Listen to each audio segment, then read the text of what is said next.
Yo les voy a comentar de la forma más didáctica posible resultados de una investigación que tiene alrededor de unos 6 años ya con la Fundación a nivel regional y que ha terminado consolidándose los últimos 4 años en la presentación de un libro que fue lanzado el año pasado en Guatemala a la finalización de la reunión de la Organización de los Estados Americanos, cuando se presentaron los 2 libros de la OEA respecto a la temática de drogas por todos los presidentes en la ciudad de Antigua Guatemala.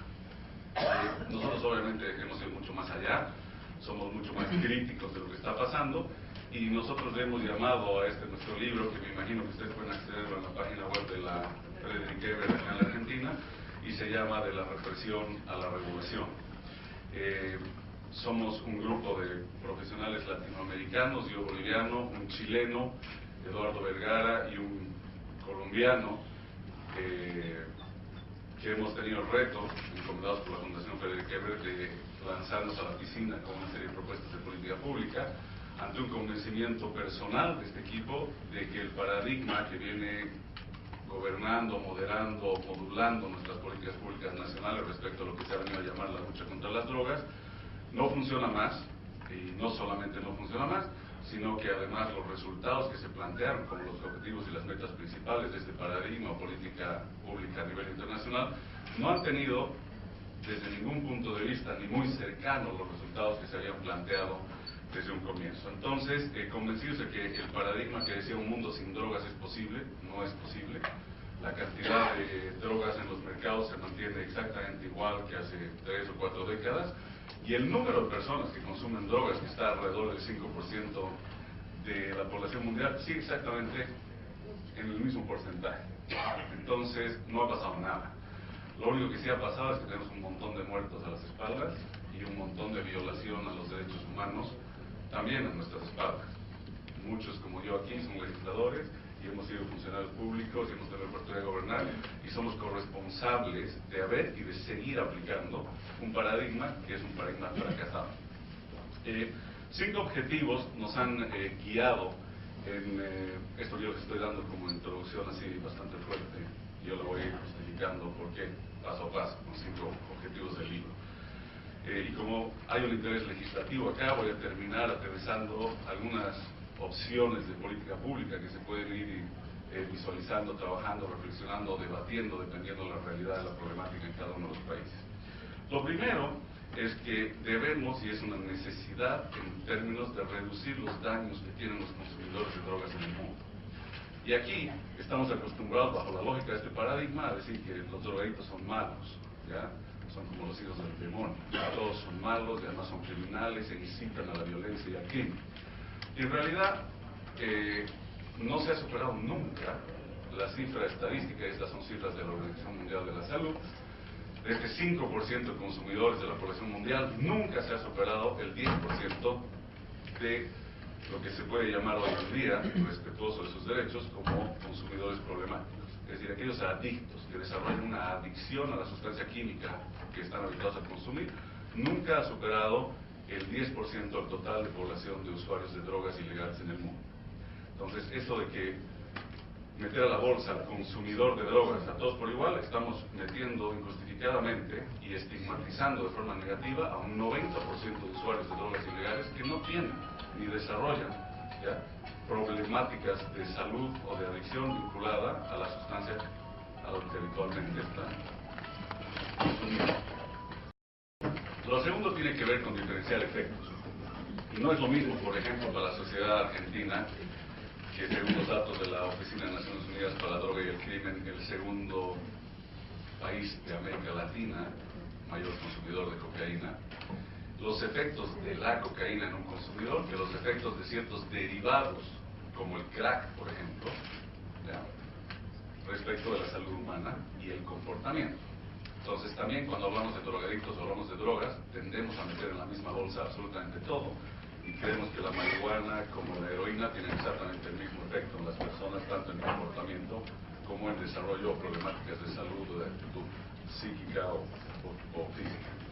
Entonces, no es lo mismo hablar de marihuana, que hoy se puede consumir en el Uruguay con certificación de calidad, y dependiendo para que uno la quiera, con 900 o más cepas diferentes en su composición de THC, que es el alcaloide de la marihuana, o hablar del paraguayo que consumen los chilenos, que es el principal país de consumo de la marihuana paraguaya traficada, que tiene muy poco de marihuana, ya tiene mucha hierba mate, pero además tiene muchos polímeros, es decir, pegamentos, con la cual arman esos ladrillitos y que luego la deshaces y te la fumas, y en realidad estás fumando muchísimos químicos producto de estos pegamentos, y en realidad muy poca marihuana. Entonces no es lo mismo hablar de la cocaína que se produce, por ejemplo, en Bolivia, con 92-90% de pureza, que aquella que termina llegando, ¿ya?, a un mercado de consumo, en la cual en ninguno de los estudios que se realizan en los Estados Unidos, Europa, Canadá, Australia, etcétera, supera niveles de pureza mayores, en el mejor de los casos, al 20%. Y la cocaína que se consume está cortada desde vidrio molido, ¿ya?, metadona y otras cosas que le ponen cafeína para simular cierto tipo de efectos que tiene la cocaína, pero también comprobado en muchas partes de Europa la utilización de veneno de ratas y otro tipo de productos químicos de esa naturaleza.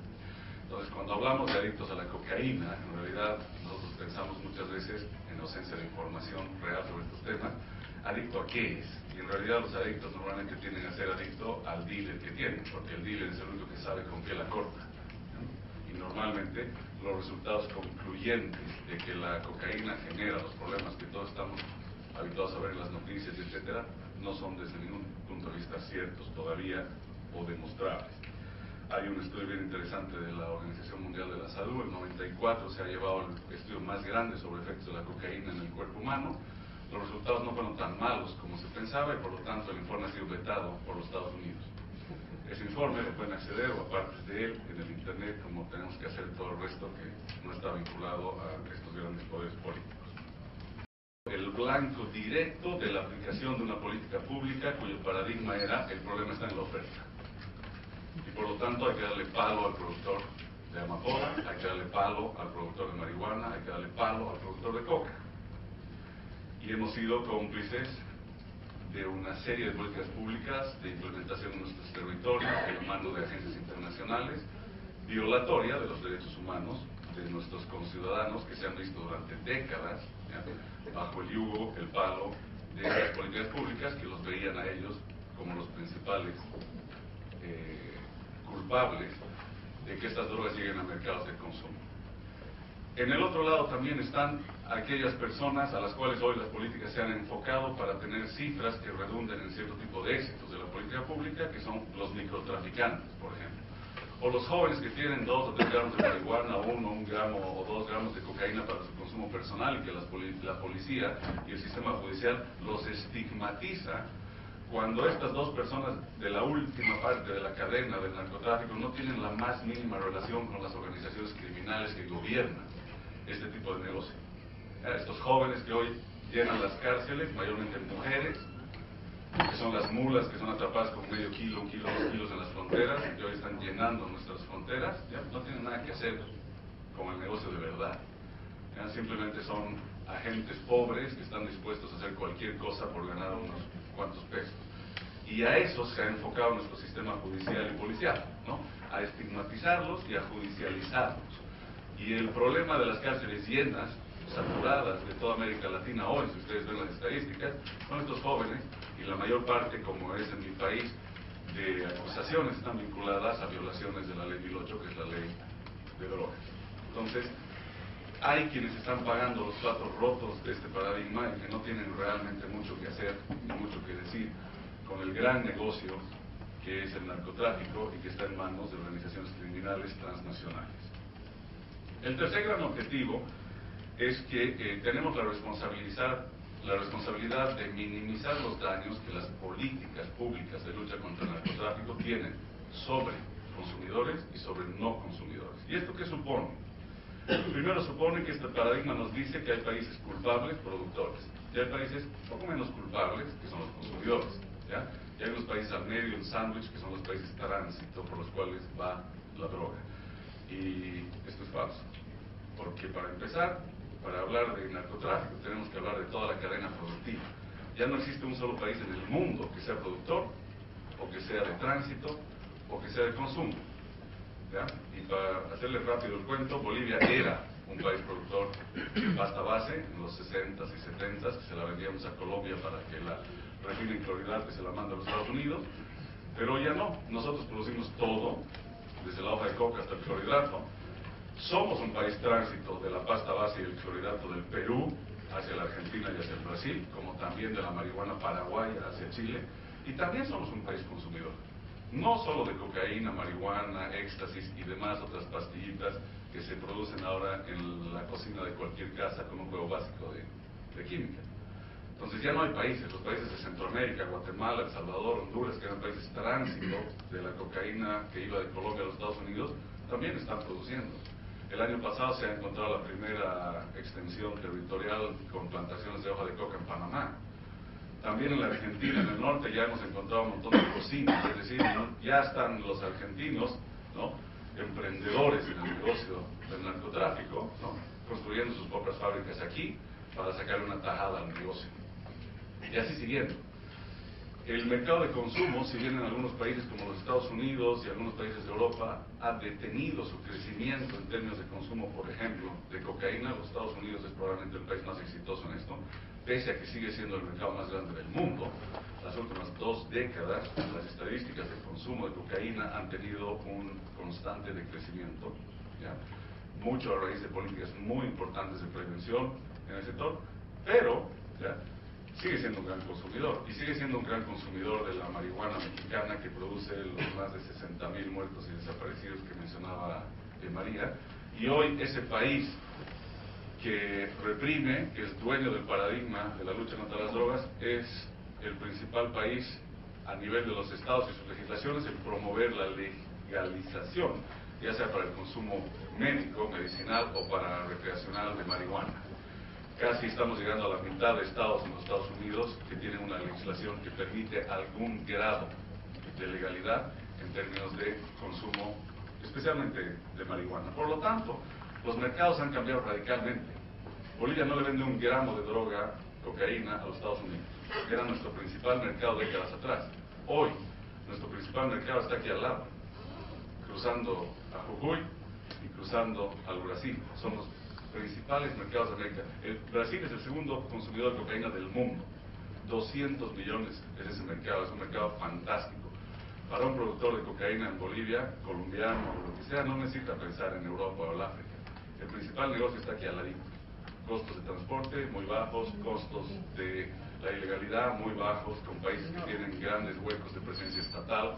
Tenemos una frontera entre Brasil y Bolivia más grande que la que tiene México con los Estados Unidos, con una presencia estatal muy baja. Se puede pasar por cientos de pasos en esa frontera y traficar, ¿ya?, a nivel terrestre, lacustre y también a nivel aéreo. Entonces, el negocio está aquí al lado. Lo que no se consume en la Argentina y el Brasil se va para Europa y se va para el África. Por lo tanto, los mercados han cambiado de forma radical. La coca colombiana sigue yendo a los Estados Unidos, pero en los Estados Unidos ahora se está produciendo su propia marihuana, se la están comprando también a México. Las condiciones han cambiado, las condiciones de la política han cambiado, a esto que se llama el efecto globo o el efecto cucaracha. Ustedes saben que cuando inflan un globo y lo aprietan de un lado, la presión se va al otro. O cuando hay unas cucarachas ahí en la cocina y uno prende la luz, las cucarachas se van corriendo a otro oscurito, ¿no?, a otro sector de oscuridad que no se la ve. Pues ese es el efecto con el narcotráfico. Cuando los Estados Unidos es sumamente eficiente en sus políticas de lucha contra el narcotráfico en Colombia, a través del Plan Colombia, eso lo único que ha terminado haciendo es exacerbar la violencia en México, exportar la problemática a El Salvador, Honduras y Guatemala, ¿ya?, que Bolivia, la Argentina, Brasil, Paraguay y el Perú están plagados de colombianos que están gobernando y conduciendo, ¿ya?, el nuevo negocio hacia nuevos mercados como son los europeos y los de África para la cocaína que producimos acá. Estos señores no desaparecen, simplemente agarran sus maletas y se van a otra parte. Entonces, las condiciones sobre las cuales se formuló esta política pública en el pasado han cambiado radicalmente, 180 grados. Por lo tanto, no podemos seguir como si esto fuera un dogma, aplicando una política pública que ya no tiene las condiciones de partida sobre las cuales fue formulada. El cuarto objetivo de nuestra propuesta tiene que ver con encontrar respuestas de cómo podemos minimizar aquellos ingresos que hoy están en manos del crimen organizado. Y déjenme decirles que están en manos del crimen organizado porque nosotros se los hemos entregado. El rato que hemos prohibido este negocio, como sucedió en su momento en los Estados Unidos con el alcohol, simplemente le hemos entregado un gran y lucrativo negocio al crimen organizado. Las políticas prohibicionistas son responsables de que este negocio sea manejado a través de organizaciones criminales. El negocio de las drogas en el mundo, de forma anual, son más de 340.000 millones de dólares. La cocaína, que puede ser un tema que nos interesa mucho a Bolivia y a la Argentina, son 80.000 millones de dólares al año. Esto es mucha plata. Es muchas veces el PIB argentino, muchas veces el PIB de Bolivia, muchas veces el PIB del Paraguay, muchísimas veces el PIB de países como Uruguay, Perú, etc. Entonces es un negocio que no tiene forma de parárselo si es que no se establecen medidas económicas para su regulación. ¿Cómo hacemos para quitarle plata al crimen organizado? Es la pregunta que nos hemos estado haciendo durante 4 años. Esta plata, déjenme decirle que el negocio más líquido que tiene el crimen organizado, porque el crimen organizado es como una empresa, ya no es el crimen organizado como el de Pablo Escobar, un cartel, estructurado de arriba hacia abajo como un ejército con gente que obedecía y había líneas de mando, y no. El crimen organizado hoy funciona en red, como el internet. Y la mayor parte de las actividades del crimen organizado están subcontratadas a personas que el que contrata no conoce ni conocerá jamás. Y ya no necesita vivir en Bolivia ni en Argentina, solo necesita tener un teléfono celular y una conexión al internet para dirigir desde no sé dónde un negocio que se está desarrollando entre Bolivia y la Argentina para luego terminar en el mercado español. Entonces, mucha plata. Y la lógica de querer controlarla, que es la lógica tradicional que nos manda este paradigma, es que nuestras policías tienen que enfrentarse al crimen organizado. La pregunta es, ¿cómo enfrentarse al crimen organizado cuando no lo podemos ver ni tocar? Cuando no hay personeros colombianos o de los cepas mexicanos sentados en Buenos Aires. No están allá hablando por teléfono con alguien que está aquí. O probablemente ni siquiera con alguien que está aquí, con alguien que está en Bolivia y que se va a encargar de mandarle a alguien aquí y ese recién va a hablar con alguien en la Argentina, no el que está en Colombia o en México. Entonces es un tema complejo. Para el crimen organizado el mundo es como esta mesa, absolutamente plano y no tiene fronteras. Para nuestras policías y las fuerzas del orden y nuestros sistemas judiciales, la cosa se acaba donde se acaba la soberanía nacional. Y los grados y niveles de coordinación entre esas entelequias legales no funcionan con la facilidad, velocidad y disponibilidad de recursos que tiene el crimen organizado. Por lo tanto, tenemos que empezar a pensar qué hacer para que este negocio tan lucrativo que le hemos entregado al crimen organizado empiece a reducirse en su lucratividad. Pero un tema adicional que se desprende de esto y que debería preocuparnos es que cuando una sustancia se vende en un mercado ilegal, dos cosas suceden de forma inmediata. Los precios suben a raíz de la ilegalidad, del costo, del peligro de la ilegalidad, y normalmente la calidad de este producto baja. Y como no hay una agencia reguladora que le ponga un sello de calidad a estos productos, entonces se venden muy caro y normalmente la calidad es muy baja en todas las drogas que se venden que son de carácter ilegal en estos mercados. Y termino con este quinto objetivo de nuestro libro, que supone la respuesta. ¿Cómo podemos maximizar los ingresos que el Estado y otras organizaciones legales podrían estar utilizando para formular e implementar políticas de salud vinculadas a la problemática de las drogas y para luchar de forma efectiva contra el crimen organizado, con más recursos, mayor capacidad de inteligencia, no represiva, porque no sirve de nada una pistola y un palo para alguien que no puedes ver. No se puede luchar así contra los fantasmas, se lucha con inteligencia, porque al Chapo Guzmán no lo han agarrado ya vendiendo droga en la calle. A ese señor le han hecho un trabajo de inteligencia hasta que alguien muy cercano a él ha dicho, está aquí en esta habitación por los próximos 30 minutos, y le ha caído la policía. Y no dudo que incluso, y aquí entran estas otras teorías de la conspiración, él se haya entregado porque está cansado de seguir huyendo y a cambio de una muy buena información respecto de lo que él conoce, seguramente va a terminar viviendo en la Costa Azul, con otro nombre y con otro rostro, gozando de sus millones. Pues así funciona la lógica de inteligencia para luchar contra el crimen organizado, porque así funciona el crimen organizado. Cuando abogamos por regular mercados de drogas, no estamos abogando por legalizar, y esto es algo que quiero dejar aquí de forma clara y concreta. Cuando yo digo que queremos regular mercados de drogas, la gente se asusta, especialmente las mamás, ¿no? Y dicen, mañana en todos los estancos de periódicos van a estar vendiendo droga y mi hijo va a poder acceder a ellas y va a incrementarse el consumo. En realidad, regular un mercado supone una serie de opciones de política pública que van desde un momento cero hasta un momento que hoy conocemos como último, que puede ser legalización de drogas, pero no quiero asustarlos. La propuesta regular supone dar respuestas responsables para romper el statu quo, ¿ya? Y supone generar o capturar rentas que hoy están en manos de la ilegalidad para el Estado. Esa es la base central de la propuesta que nosotros tenemos: proteger los derechos humanos y volver a fortalecer la red de servicios sociales que, a raíz del paradigma de lucha contra las drogas, o se ha debilitado de forma muy importante en los países o ha desaparecido, ¿ya? Hoy es mala palabra llevar a un amigo tuyo que ha tenido una sobredosis a una clínica, porque en la clínica inmediatamente van a llamar a la policía. Y como que esto te va a generar un gran problema de ley y demás, entonces prefieres que el amigo, si lo puedes ayudar bien, si no, qué pena que se muera. Pues eso, que antes había como respuesta, yo me acuerdo que habían centros de desintoxicación en Bolivia, no existen más, ¿ya? Entonces es una problemática que hay que volver a recuperar.